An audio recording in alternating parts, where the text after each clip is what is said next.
¿Se ve? Ingeniero, buenos días, sí se ve. Ya, ok, muy bien. Entonces vamos a iniciar con la clase. Con esta clase vamos a dar inicio a la segunda parte del curso. Ya ustedes dieron examen de la primera parte. Ya vamos a calificarles. Espero que hayan dado un buen examen porque esta primera parte era relativamente sencillo.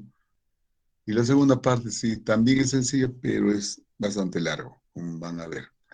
Entonces vamos a dar inicio que este capítulo, lo que vamos a ver es muros de sostenimiento.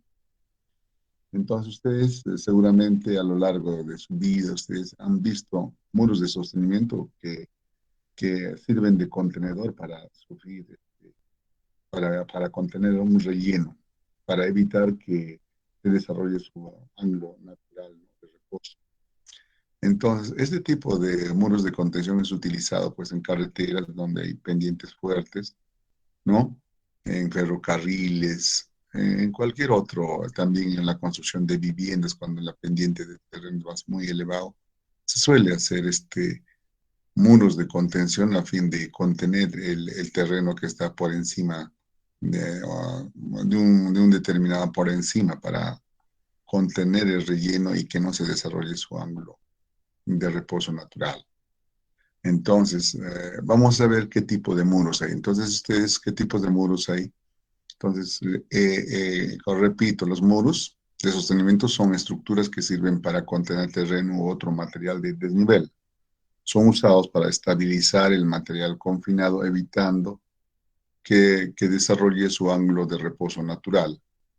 Se les utiliza en cambios abruptos de pendiente, cortes, rellenos en carretera y ferrocarriles, muros de sótano, alcantarillas, estribo de puente, etc., ¿no? Los muros de sostenimiento son de varios tipos. Vamos a ver. De hecho, ustedes han estudiado este muro de sostenimiento de gravedad, que quiere decir que con su propio peso estabiliza, garantiza su estabilidad del muro. La estabilidad se conoce que el muro no debe voltearse, el muro no debe deslizarse por el empuje del relleno, la presión del suelo no debe fallar y el relleno juntamente con el muro de contención se deslice. Esos son los tipos de falla que puede haber y contra eso debe haber un factor de seguridad, ¿no? Entonces debe haber un factor de seguridad por deslizamiento, factor de seguridad por volteo, factor de seguridad o garantizar que el terreno no pase su capacidad portante, ¿no?, del suelo. Y además la otra es de que el relleno, este relleno podría ser, supongamos que estamos en una pendiente. Entonces podría ser que el relleno y el muro de contención falle en este nivel, con todo ese material se deslice, ¿no? Entonces eso debemos evitar y tiene que hacer estudios especiales a fin de que garantizar que el relleno y el muro conjuntamente se deslice, ¿no? No debemos permitir eso. Entonces, los tipos de muro que estamos viendo, como ustedes lo han estudiado en esta actividad, porque el muro de gravedad que garantiza la estabilidad por su geometría y su propio peso, ¿no? Y estos muros se diseñan como muros de gravedad hasta 3 metros, son económicos, ¿no? Podríamos diseñar de más metros, de relleno, pero ya no, pero, por ejemplo, los muros de gravedad también son utilizados para contener este líquido, ¿no? En las presas, ¿no? En estas presas podría cubrir hasta 30 metros de altura, pero son tremenda mole, pero en una presa sí, es factible hacer ese tipo de muros de gravedad y se hacen debido a que el costo lógicamente es elevado, pero para los beneficios que da al estancar el agua, puede ser para agua potable, para riego, para generar energía, ¿no? Etcétera, sí justifica que este muro de gravedad tenga hasta 30 metros, en el caso de presas, ¿no? Muy bien. Otro tipo de muros es el muro envoladizo. El muro envoladizo, a diferencia del muro de gravedad, son muros mucho más esbeltos, son delgaditos, ¿no? Son delgaditos. Entonces, y aquí, ya que son delgaditos, existirá pues esfuerzo, esta pantalla vertical de este muro envoladizo, que son esbeltas, va a tender a hacer flexionarse así cuando empuja el relleno.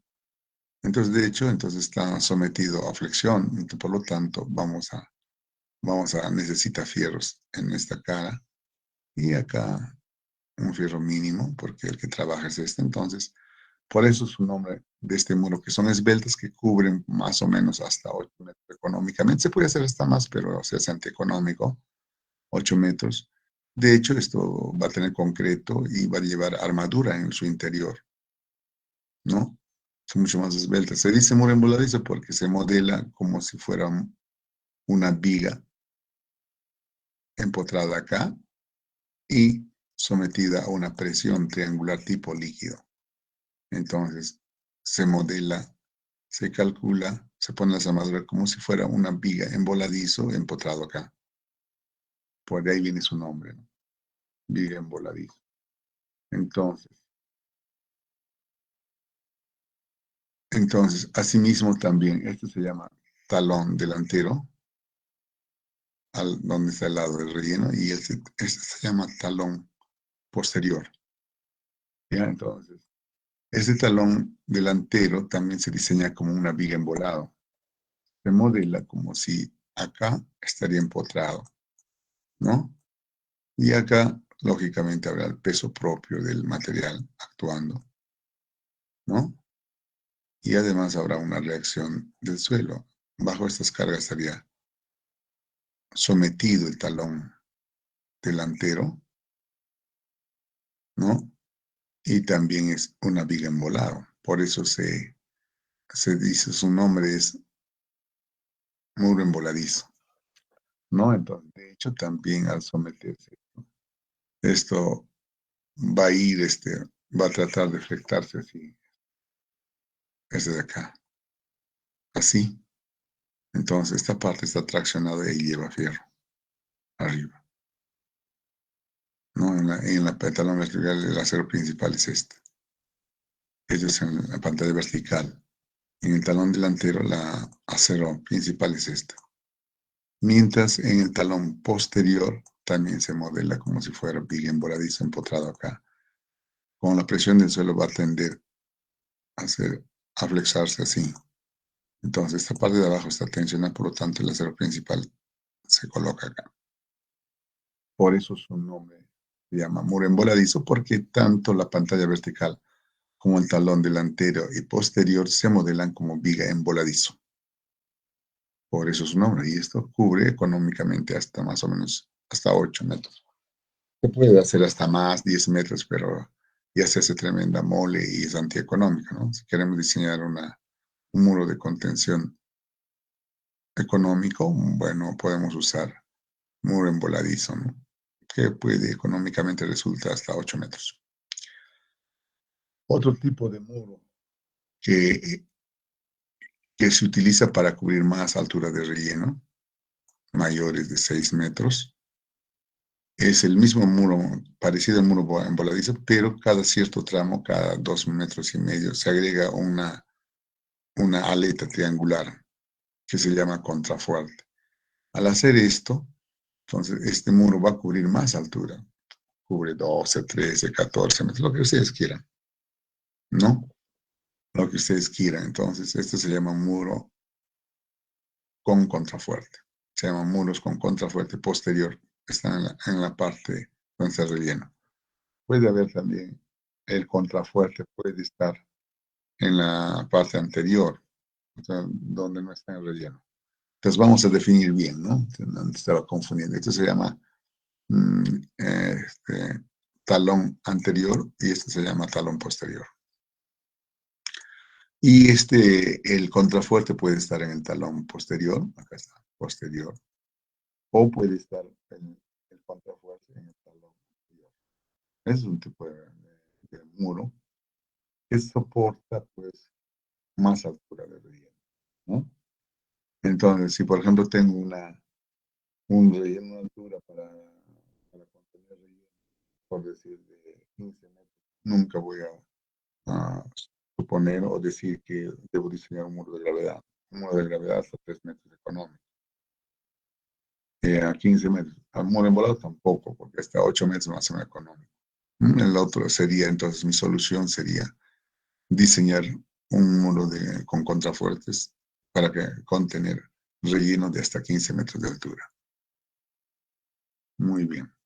Entonces, el contrafuerte puede ser posterior o delantero, donde pueden ustedes decidir como diseñadores dónde puede estar ubicado el contrafuerte. Asimismo, ustedes habrán visto que hay muros de contención en los estribos de los puentes. Entonces, esta es la losa del puente. Y en donde está el tráfico, acá está la losa de acceso. Por acá vienen los vehículos. Entonces, se apoyan acá el puente, acá entra el puente, ¿no? Entonces, este tipo de muros de contención tiene esta forma y que este estribo está sometido a los empujes laterales del terreno, ¿no? Y además a una fuerza axial, ¿no? Que viene de la losa del puente. Hay otro tipo de muros que se utiliza también en sótanos. En sótanos tenemos la cimentación, un piso, y acá podemos techar un piso. Entonces, este es el muro de contención que soporta pues este relleno. Y esto se llama muro de sótano. Entonces, esos son los tipos de muros que nosotros conocemos y podemos diseñarla, los muros de contención, ¿no? Entonces,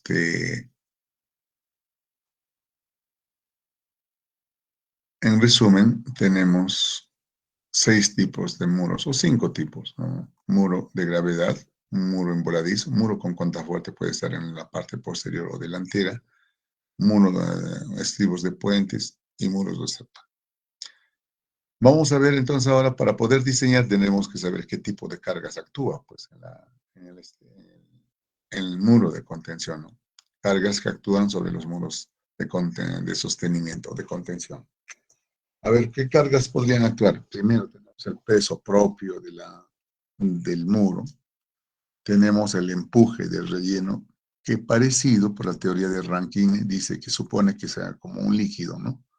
Ustedes saben cuando hay un líquido a un lado, cómo actúa la presión. La presión es en función de la altura, ¿no? Presión de la altura. Entonces, en la parte superior es menos presión, cero, y en la parte inferior del muro la presión será fuerte, que es simplemente la presión es peso específico por altura h. ¿Recuerdan? En líquidos, peso específico del líquido por altura h. Parecido acá. Y esto funciona para suelos granulares sueltos, esa teoría. Pero para suelos cohesivos no funcionaría. Pero vamos a suponer que es un suelo granular, de tal manera la presión es parecida a un líquido y podemos calcular la fuerza de empuje, como ustedes han visto en el curso de mecánica de fluidos, han calculado la presión sobre una superficie. Entonces lo mismo se aplica, solo que parecido a eso, pero esa presión le tienen que multiplicar por un coeficiente lógico, por un coeficiente donde no será 1 cuando el agua es 1, pero como es terreno va a variar 0.3, 0.4, lo bajamos, ¿no? Porque no es exactamente como un líquido el terreno. Entonces, entonces eso se asemejaría para un suelo granular suelto, ¿no?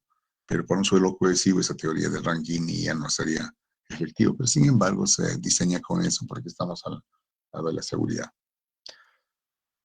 Muy bien, entonces, ¿cuáles son los empujes del suelo, ¿no? Como es tipo triángulo, en la parte donde está el relleno, habrá una presión, ¿no? Que es función. ¿Cuál es la presión, por ejemplo, en un punto cualquiera? En un líquido es el peso específico del líquido, gamma por altura, ¿no? Esa es la presión igual, pero acá, como es relleno, no es agua o no es un líquido, entonces se multiplica por un coeficiente de empuje activo. Eso sería la presión. Presión abajo sería, por lo tanto, ¿cuánto sería? Era esa altura, la presión, ¿no? Esa altura, por su peso específico. El peso específico no lo simbolizamos por gamma, sino por omega. Omega multiplicado por un coeficiente llamado coeficiente empuje de activo. Esta es la presión.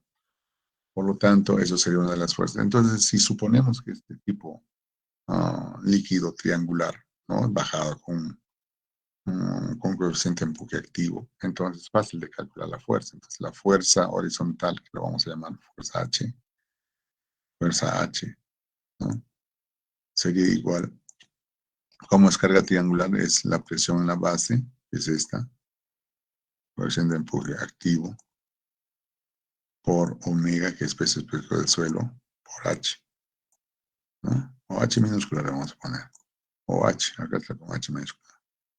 Y esta sería fuerza horizontal, ¿no?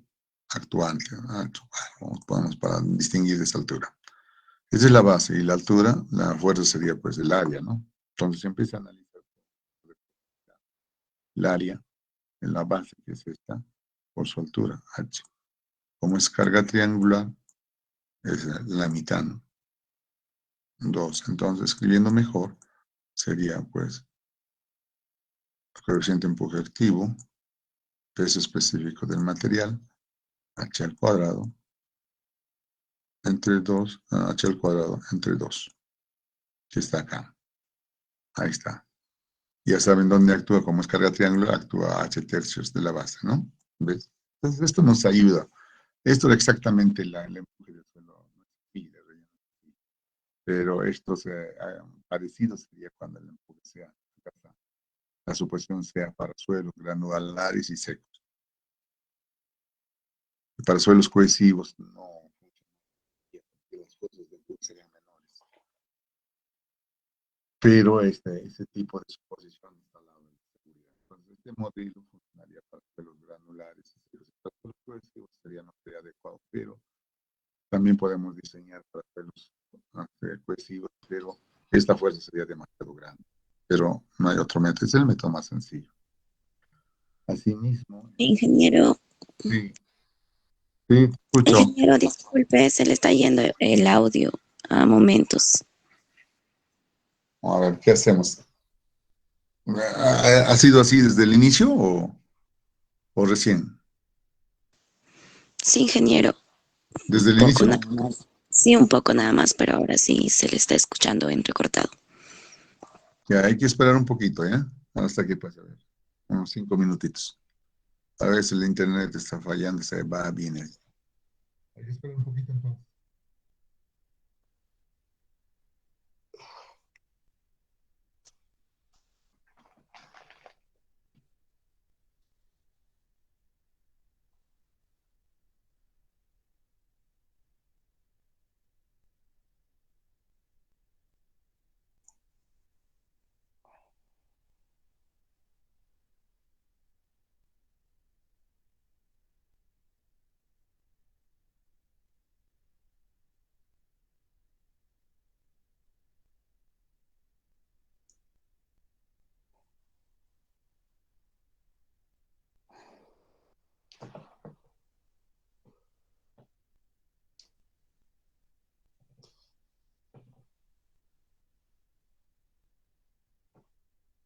Eso vamos a ir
A ver, ahora, ¿cómo estamos con la señal?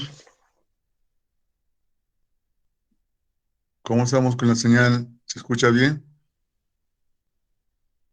Sí, ingeniero, solo que a momentito se Ahora le sí, cae un yo creo que poquito. se ha estabilizado. Entonces, como estamos viendo, el relleno, el empuje del relleno, vamos a simular como si fuera una presión de líquido. Lógicamente, esto sería adecuado para suelos granulares y secos, lo que otros rellenos, otros se compactan, ¿no? Se cohesionan, tiene cohesión, entonces las fuerzas serían menores. Pero este es adecuado para este tipo de suelos granulares. Y cuando es cohesivo, lógicamente, las fuerzas serían menores. Pero al diseñar con eso, estaríamos en lado de seguridad.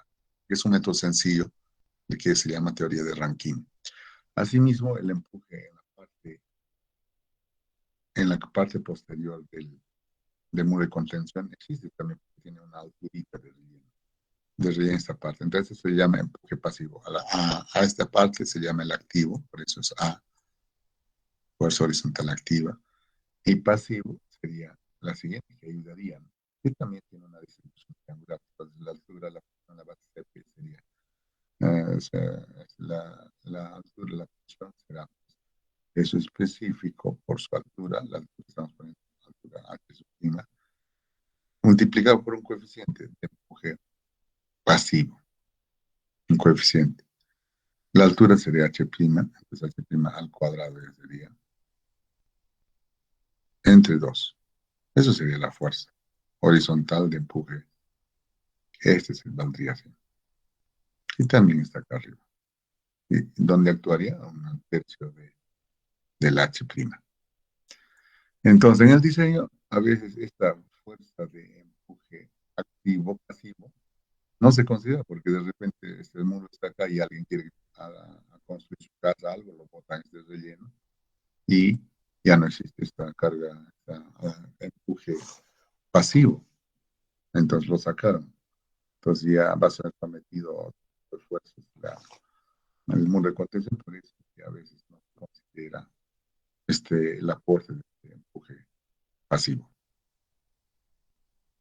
Es una de las fuerzas principales que actúa sobre el muro. ¿Qué otras fuerzas creen que actúan sobre el muro? Peso atmosférico, ¿no? Luego será pues, la reacción del suelo. Y si hay nivel freático, habrá pues una fuerza de supresión o presión intersticial, ¿no? Que en presas se estudian. Pues ellos llevan un curso de presas, ¿no? ¿Alguien me puede contestar? Me lleva un curso de cursos de presas que lo llevan, ¿no? Entonces las presas generalmente soportan agua. El agua genera líneas de corriente que generan supresiones o presiones intersticiales, ¿no? Que hace que lo desestabiliza el muro, ¿no? O sea, hay un empuje vertical hacia arriba. No puede desestabilizar cuando hay presencia de agua. Entonces, por lo general, para evitar eso, se colocan drenes de tal manera, si hay agua, de agua, evacuarla, sacarla afuera. Entonces ya sacamos el agua, entonces la fuerza que genera esas presiones intersticiales o succión que le llaman también, genera hacia arriba, entonces genera una fuerza desestabilizadora del elemento. Por eso, para evitar eso, entonces preferible sacar el agua mediante drenes. Está claro, ¿no? Que lo vamos a ver más adelante. Entonces, esto sería una de las fuerzas que actúa, fuerza principal, será empuje, la fuerza de empuje activo y pasivo. Esta generalmente que estabiliza el muro en algún momento. Ingeniero, buenos días. Sí, Se sigue perdiendo el audio, ingeniero. oh, ay. No se le ¿Qué escucha. hacemos? ¿Qué sugieren? Esperamos un poquito, lo suspendemos la clase, no sé. Ingeniero, disculpe, parece que se estuviera solamente alejando del micro, no es por el internet que al parecer. O de repente estoy hablando muy, pues, muy despacio, ¿no? Podría ser, ¿no? Se está alejando del micro, ingeniero, No, pareciera. estoy al lado de la computadora, o creo que el micrófono, el volumen lo he bajado. A ver, un ratito.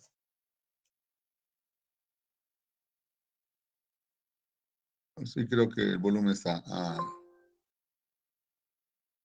sí. ¿Ahora me escuchan? Sí, ingeniero. Ahora sí creo que el volumen estaba bajado. Ahora sí, ¿no?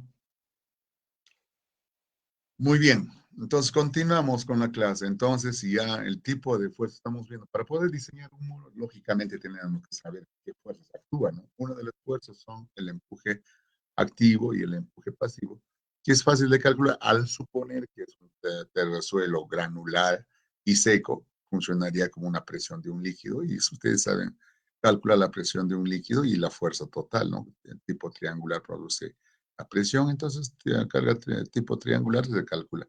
La única diferencia cuando se trata de terrenos se multiplica por un coeficiente de empuje activo en el caso para el empuje activo. En el caso de empuje pasivo, si fuera un líquido líquido, este no existe, este coeficiente es 1, ¿no? Pero cuando es como es relleno, esto va a ser menor que un 0.27, 0.30, en ese rango va a variar. Ahora sí, ¿se escucha o sigue habiendo problemas? Sigue habiendo interferencias, ingeniero. Ingeniero, sigue. Sigue, ¿no? Entonces no es por el volumen, es por el internet, porque cuando he entrado también demorado a entrar porque el internet está bajo. Entonces, a ver, esperamos un poquito, si no lo suspendemos porque estamos muy adelante, relativamente cortos, ¿no? Disculpe, solo creo que es el Wi-Fi. Está usando Wi-Fi y es inestable, ingeniero. Sí. A Con ver, cables más, más no estables. tiene cables Wi-Fi, pues. Mi internet es Wi-Fi, está en mi sala, el internet y a mi oficina llega mediante Wi-Fi. Ah, Problemas, ya. está débil la señal. Entonces, esperamos un poco, ¿no? Si es que continúa, lo suspendemos, no hay ningún problema. Nosotros estamos adelantados. A ver, este curso es relativamente corto, pero es largo el proceso, ¿no? Corto. Mira. ¿Qué cosas vamos a terminar? Vamos a ver este capítulo de muros de contención. Lo desarrollaremos pues, en una semana, 2 semanas. Y el 12, supongamos 2 semanas. Y vamos a ver muros losas en 2 direcciones. Otra semana, 3 semanas. En 3 semanas estamos terminando. O sea, en menos de un mes terminamos el curso. No tendríamos ningún problema. Estamos muy adelantados. Ya en ingeniería sísmica iremos a entrar ya a la segunda parte, el capítulo 5, de análisis, calcular las fuerzas horizontales de origen sísmico por el método modal, análisis modal, ¿no? Y vamos a ver cómo se combina, ¿no? Ya estamos, ya al finales del curso hemos avanzado mucho. ¿Por qué hemos avanzado mucho? Mira, la teoría, según la programación de planificación del horario, en el curso de ingeniería sísmica, tiene ¿cuántos créditos? 4 créditos, ¿no? 4 créditos. Entonces, se tienen 3 horas de teoría y 2 horas de práctica. ¿Y cuánto estamos haciendo? No estamos en 3 horas, estamos 6 horas de teoría y 5 horas de práctica. El profesor de práctica, igualito en concreto, ¿no? Solo debe haber 3 horas de teoría y 2 horas de práctica. Total 5, ¿no? Pero nosotros estamos en ¿cuántas horas de teoría? Son 4 horas de teoría y 5 horas de práctica, ¿no? Por eso estamos muy adelantados y estamos atacando muy bien porque son cursos de especialidad, ¿no? Si nosotros no sabemos, por ejemplo, ingeniería sísmica, con diseñar concreto armado, ¿no? Tanto la cimentación, muros de conlosos armados en 2 direcciones, no somos ingenieros civiles, seremos cualquier ingeniero menos civil. ¿Está claro? Pregunto, ¿sigue la interferencia?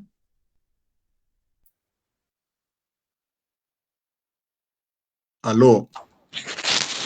Ahora no, ingeniero. Ya, entonces avanzamos. Si sigue, ya lo cortamos, no hay problema. Continuamos. ¿Ya? Entonces, en resumen, una de las fuerzas que actúan sobre el muro es el empuje activo en la parte de relleno, que es parecido, pues, a... Sí, ingeniero. Sigue. Sí. Si el internet está abajo, porque yo cuando entraba, mi internet entraba al toque, demora un montón para entrar a la sala. A Está ver, perdiendo señal, ingeniero, porque debe ser por tu cable de internet, ingeniero. Mejor conéctalo para que no estés con no, wifi. el internet es fuerte, porque si no, hay a veces que baja Me acerco cerca, ¿no? O me acerco cerca al router, ¿no? A ver, me voy a acercar mejor ahí. A ver cómo mejora la señal.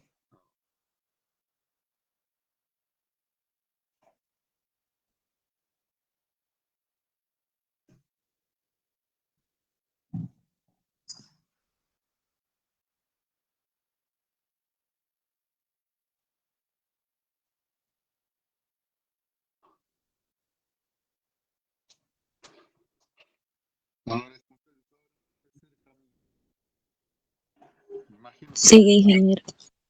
Ahora sí, ¿no? ¿Ha mejorado? Me imagino que sí.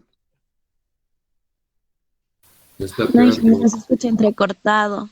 No, entonces internet está abajo. Pues no, estoy cerca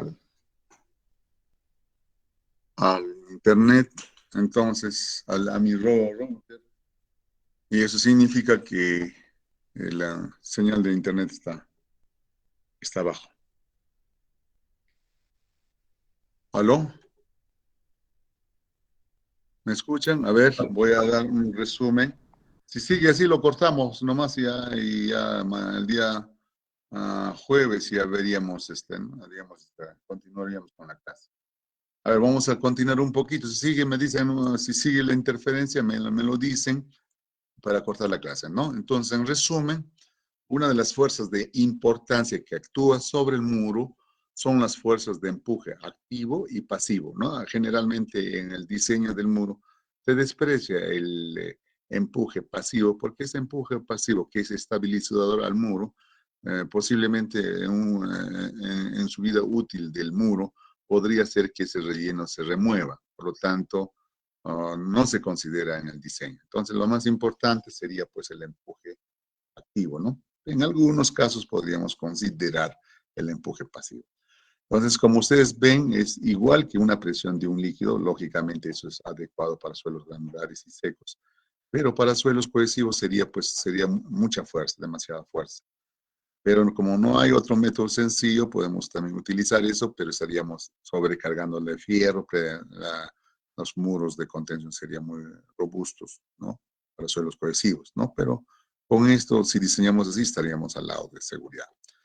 Entonces, como la presión del suelo es parecida como si fuera un líquido, entonces la fuerza de empuje activo se calcula que es 1/3 peso específico hacia el cuadrado, multiplicado por este coeficiente de empuje activo, y lógicamente tiene que ser de menos de 1. Y en el otro lado, en la parte pasiva, también es triangular, lo mismo, solo que se multiplicaría por un coeficiente de empuje pasivo. ¿Cómo estamos, mi querida delegada? ¿Se mejoró la señal, el audio, o sigue Ahora igual? sí le escucha, sí se le escucha, ingeniero, ahora bien. Porque estoy cerca de mi router, o sea, es máxima señal de internet. Muy bien, entonces continuamos, que además también creo que estaba medio dormido, estaba hablando despacito, ¿no? Sigue fallando, ingeniero. Sí, Nuevamente, ingeniero. entonces base bien así está. A ver, vamos a terminar con esta partecita de empuje del relleno, y ahí lo cortaremos la clase. A ver, vamos a tratar de intentar. Si se mejora bien, continuamos. Si no, lo cortamos la clase. La vez para una de las clases me sucedió eso, ¿no? Que la señal se iba, estaba entrecortada y lo hemos suspendido. Muy bien. Entonces, en resumen, como les decía, el suelo empujaría hacia el muro. Podríamos simular o teóricamente asimilar lo que funcionase como un líquido, y la presión sería triangular. Entonces, cuando la presión es triangular, es fácil de calcular el empuje horizontal, o la resultante de esta distribución de carga triangular es, ¿no? Fácil de calcular, es el área, ¿no? Y la profundidad de análisis siempre es 1 metro de profundidad de muro, y sería el empuje activo, entonces sería igual que el líquido, ¿no? Presión por altura al cuadrado entre 2, pero como se trata de terreno, se multiplica por un coeficiente de empuje activo.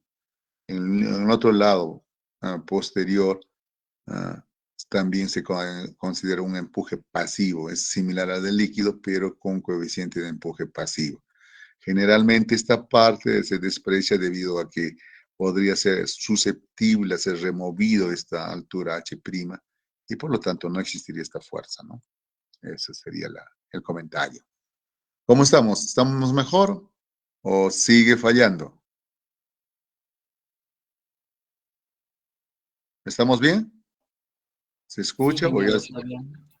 A ver, continuamos. Entonces, para poder hallar el empuje activo o la fuerza oriente activa, ya sabemos de dónde sale esto, que es parecido de un líquido, ¿no? Solo que este coeficiente de empuje activo se multiplica, lógicamente será menor que 1. Para un líquido es este coeficiente 1, pero como es suelo va a ser menor. ¿Y cómo se calcula? Se calcula tangente al cuadrado coseno de 45 grados menos phi. ¿Y qué cosa es el phi? Es el ángulo de fricción interna del suelo que el geotenista tiene que darnos, entre 2. O también se puede escribir en función de seno, será 1 menos seno de phi entre 1 más seno de phi. Asimismo, el empuje pasivo, la fuerza pasiva, el empuje pasivo es igual que el líquido, que sería un medio peso específico por su altura, h' al cuadrado, multiplicado por un coeficiente de empuje pasivo. El coeficiente de empuje pasivo es similar al de empuje activo, la fórmula, porque para activo esto era menos, para pasivo es más, y esto también en función de seno es 1 más seno de phi entre 1 menos seno. Para empuje pasivo esto era menos y esto era más, ¿no? Es al revés. Entonces, así se calcula coeficiente de empuje activo y coeficiente de empuje pasivo, ¿no? Entonces, estaría en función del ángulo de fricción interna del suelo. Muy bien, entonces, ¿quién nos da este ángulo de fricción interna del suelo? ¿Cómo estamos? ¿Sigue cortándose? Sí, ingeniero. Ya, acá terminamos, acá lo cortamos, ¿ya? Terminamos este temita ahí y ya en la próxima clase hacemos su repaso, ¿ya? ¿Puede Muy repetir bien. la próxima clase, ingeniero? No se le ¿Ah? La próxima clase podría repetirlo. Ya, entonces mejor lo cortamos acá si tenemos problemas de internet, ¿ya? Entonces, muchachos, cortamos la clase acá y lo único que los invoco es el examen de ingeniería en sísmica, que es el 22. Estudien duro porque se requiere conocimiento de varios cursos, ¿no? Se requiere conocimiento de ingeniería en sísmica, que estamos viéndolo. Se requiere conocimiento de la norma E030. Se requiere conocimiento, saber un lenguaje de programación en MATLAB para su laptop, pero también pasarlo a su HP para que den examen. Pero en este caso, como es examen virtual, ya con su laptop pueden dar y programar en MATLAB. Les está dando los programas en el libro, no en MATLAB. Y lógicamente ese programa es adecuado está orientado a la norma ecuatoriana. Nosotros tenemos nuestra norma y tiene unas diferencias. Entonces, esa nada más actualizarla, ¿no? Y eso es todo. La estructura del programa es igual, lo único son los datos iniciales, la forma de calcular R, por ejemplo.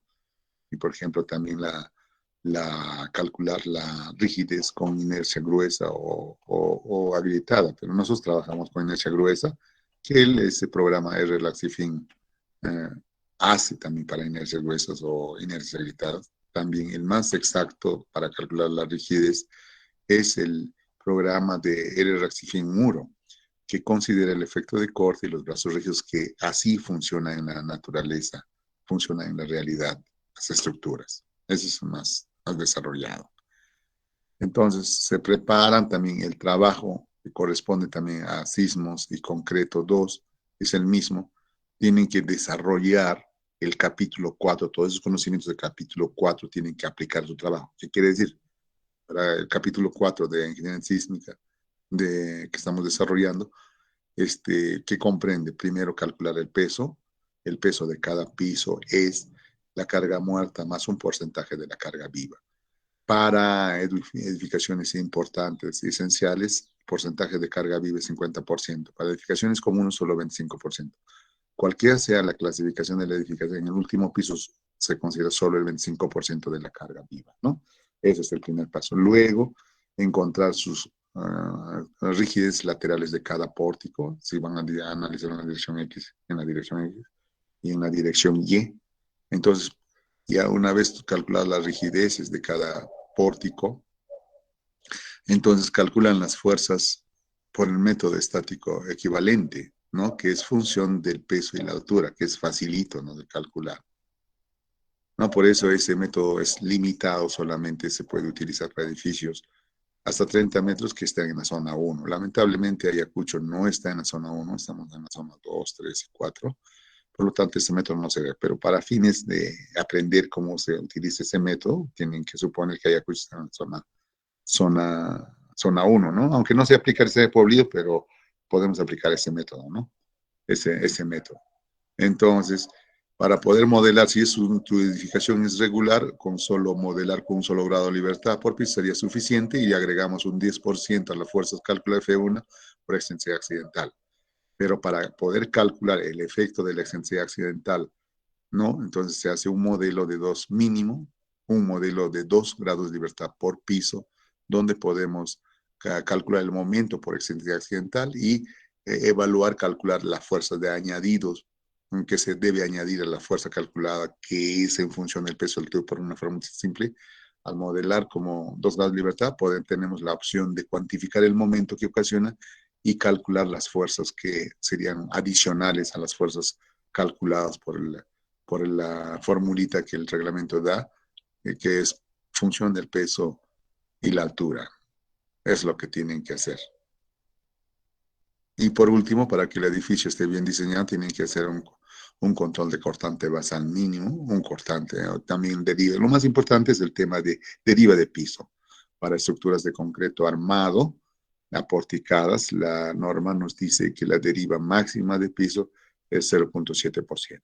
Y si fuera de albañilería es 0.05%. Eso lo dice la norma que lo hemos visto. Eso sería, hasta ahí sería el primer examen. ¿Está claro, mis queridos alumnos? ¿Me escuchan? ¿O sigue entrecortada? Sí, ingeniero. Ya, entonces eso es. Entonces la segunda parte es corto. Por ejemplo, este concreto armado 2, 3 semanas a más, un mes de clase más y ya se termina. Vamos a ver el tema de muros de contención y losas armadas en 2 direcciones. Ya la losa armada en una sola dirección, ya en el curso de concreto uno lo han estudiado, porque las losas armadas en una sola dirección es una viguetitas de sección T y se diseñan como una viga. Ya está. Ahora, cuando se diseña, cuando la losa es armada en 2 direcciones, generalmente maciza, no es aligerada, entonces hay una técnica de poder atacar, diseñar ese tipo de losas. En eso consiste nuestro curso. La segunda parte es muro de contención y la tercera parte es losas armadas en 2 direcciones. Con eso terminamos. A más un mes de clase ya se termina el curso. Entonces tienen que avanzar el trabajo. ¿Alguna pregunta acá? Lo cortaremos ya que tenemos problemas de internet. ¿Alguna duda o inquietud? ¿O lo cortamos acá y en la siguiente clase haríamos reiniciamos la clase de concreto 2 viendo las fuerzas que actúan, qué fuerzas actúan en el concreto, en el muro de contención, ¿no? Una de las fuerzas importantes es el empuje de relleno, que lo vamos a volver a discutir en la clase del jueves. ¿Está claro? Mi querida delegada, ¿está claro? Sí, ingeniero. Ya, entonces lo suspendemos hasta el jueves. Mañana nos vemos con Ingeniería en Sistema. Espero que no tengamos problemas de internet. Hasta mañana, hasta paja en cama.